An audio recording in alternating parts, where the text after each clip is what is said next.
ချမိတ်စစ်တငယ်ချင်းအားလုံးကိုကျွန်တော်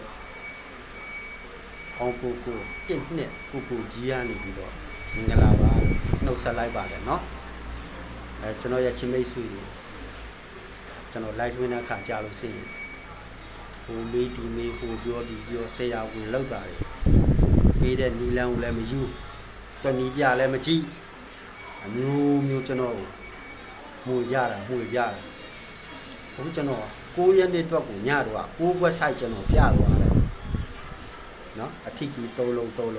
အဲ့ထဲကနေကျွန်တော်ကဏ္ဍရွေးပေးမယ်ကဲဘူးဘရိတ်ပါနေပြီဒါထိုးတာတော့ထိုးထားပြီဒါတစ်ကိုနဲ့နှစ်စစ်ကတော့သူကသူထိုးထားပြီဒါပေမဲ့ရွေးပေးမယ်ကျွန်တော်မိတ်ဆွေတွေအတွက်ကျွန်တော်ရွေးပေးမယ်ကဲရွေးဝါပေးတယ်မှတ်မိတဲ့သူကတော့အကောင်းဆုံးရသွားတော့ဗောနော်ဒီလေးကိုရမှာဆိုတော့ရွေးပေးထားတာဟုတ်နော်အကောင်းဆုံးရပါတယ်အရှင်ဒီမလို့တော့ထင်ပါတယ်နော်အရှင်ဒီမလို့ထင်ပါတယ်အခုဗျာနှစ်မြင်ပြီးနှစ်ပိတ်ပြီးတဲ့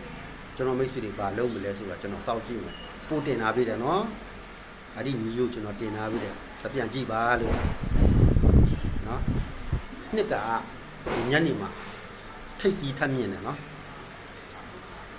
ဘူပရိနဲ့ဆိုရင်ဘာထိုးမလဲကဲဒီလောက်ပါပဲလို့အားလုံးအစီအပြေကံကောင်းကြပါစေလို့ကျွန်တော်ဆုတောင်းပေးလိုက်ပါတယ်ဘိုင်ဘိုင်